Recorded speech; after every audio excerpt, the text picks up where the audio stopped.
Hey everyone, Mary Beth with Edina Realty. What's happening? Hope everyone is enjoying this gorgeous Minnesota day. It is seriously so beautiful outside.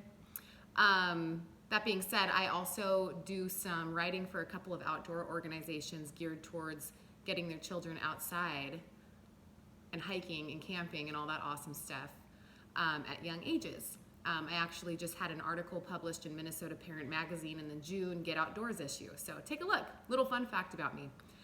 Anyway, I wanted to talk to you today about first-time home buyers with small children. We're finding that happens actually more and more today. I myself am part of the Xennial generation, which means there's like a 4-year period between Generation X and the millennials. And they've coined the phrase Xennials because we don't really identify with either. We're kind of a mixture of, I'm gonna say, the best of both parties. But anyway, millennials are not buying homes until later. So a lot of millennials are looking for homes that are more in urban areas, rentals, I should say. And we find that they aren't purchasing homes until they're with kids usually, which is kind of a change in the past years. Most people used to, get married or whatever and then buy a home and then have kids. We find today it's kind of the opposite. So me being a realtor who loves working with first-time home buyers, who also has a small child myself, me and my husband, we totally pulled a millennial and we didn't buy our first home until after we had our child. So it was a whole new ballgame trying to plan, trying to look at homes, trying to move with a child.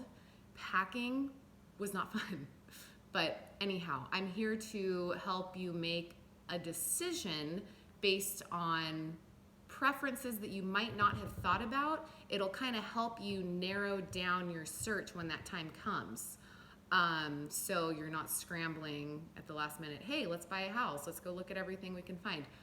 Number one thing to do, obviously you need to get pre-approved and find a realtor, but make a list of must-haves and absolutely must-not have. That will help greatly. Okay, so to get started, the old cliche, location, location, location is extra important with children. And granted, I'm working off of one genre here. There could be the people who want to raise their kids in the mountains, kind of like how I grew up, away from everything. But you have to think of some factors. What are the school systems like now and for the future? That's kind of important. Are you going to like that school? Does the school have good ratings? Are there private or charter school options available? So ask yourself questions like that as far as schooling goes. If you have really small children, you want to find out about childcare in the area. The prices, definitely do your research here. Obviously, it helps to get referrals from people who do have children in the area. What is the proximity to your family and friends? For me, that was a little different. Being from California myself, none of my family were here and none of my super good friends, but I've been lucky enough to make some really great friends here in Minnesota. But a lot of people, that's first and foremost a priority, is to be close to family, a lot of the time for help. But, if you have a great family, you want to be close to them. How close to you are your jobs? How close are your jobs to you, I should say? You don't want to be driving for 2 hours each way every day. That would not be fun. What are the neighborhoods like? Are the sidewalks in good condition? You're going to be riding your bikes. Is there a lot of traffic? Is there crime? These are really important things to think about when you have small children. Now, as realtors in the state of Minnesota, we don't legally have to disclose about sexual predators in the area, but we do legally have to inform you of where to go to look at the list of sexual predators in that area. So make sure your realtor is providing you with at least that information, and then you kind of go do the research yourself. Another thing to think about, what is the distance like to attractions, pools, parks, things that'll keep your sanity, especially all you stay-at-home moms and dads during those cold winter months. How far are you from things that will keep your kids entertained, or babysitters even? And what are the property taxes like? Always a big one. Bear with me, I'm just looking at my notes here so I don't totally mess this up. Now, obviously, a lot of us just jump on the bandwagon of buying a home without really thinking about our budget. The first thing you should do with buying a house, kids or no kids, downsizing, anything, get pre-approved.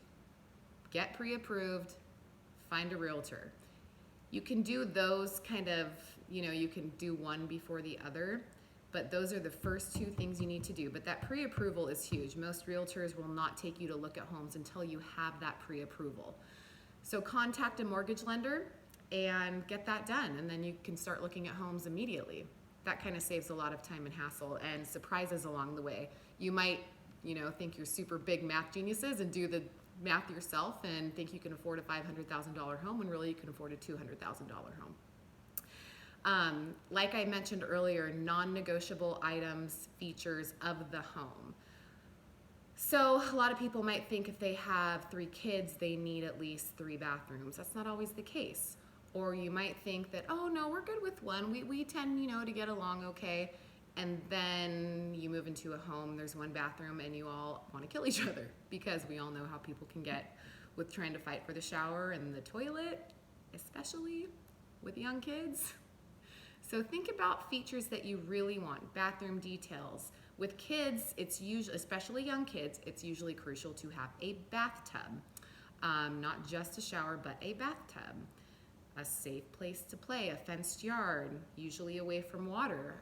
Living on a lake is awesome, but if you have a child that likes to just run and go, how fast can you get to them before they hit the water?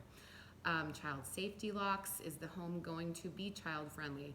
Obviously, this is a lot of just aesthetics, as far as don't place your late grandma's antique vase in a spot where the child will knock it over and break it. That's kind of foolproof. Don't do that. You want to make sure you have functional space. A lot of people these days are looking for an entirely separate room for a toy space, because, as parents, we don't like our house destroyed. But let me tell you from experience, we have a toy room. That's one of the biggest reasons we bought a house that was way bigger than we needed. And I think the kid goes in there once a week, if that. But usually the toys are all over the house anyway. So that's some first-hand information right there in case you're struggling with that one.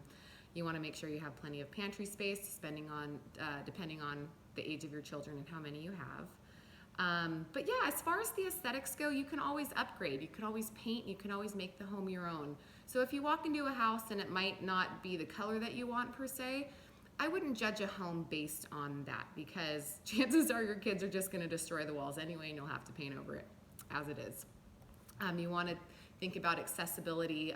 If you have an infant, for instance, you'll probably want an attached garage so you don't have to walk through these frigid Minnesota winters with an infant carrying groceries and whatnot. So those are just a few very brief items to think about when you are looking for a home for your first time with young children.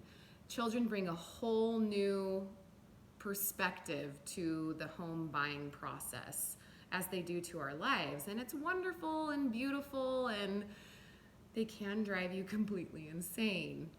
But I've been through it. I did it. I had a 2-year-old when we moved into this house, and call me and I can give you information on what strategy we use to pack and unload and any and everything pertaining to having small children in the house. Anyways, I hope this helped you guys a little bit. As I mentioned, my name is Mary Beth Bergstaller. I work out of the Forest Lake Edina Realty office, but I'm willing to go anywhere in the Twin Cities metro, maybe a little bit beyond if you're lucky. But I'm a mother, I'm a realtor, I love the outdoors, and I would love to help you.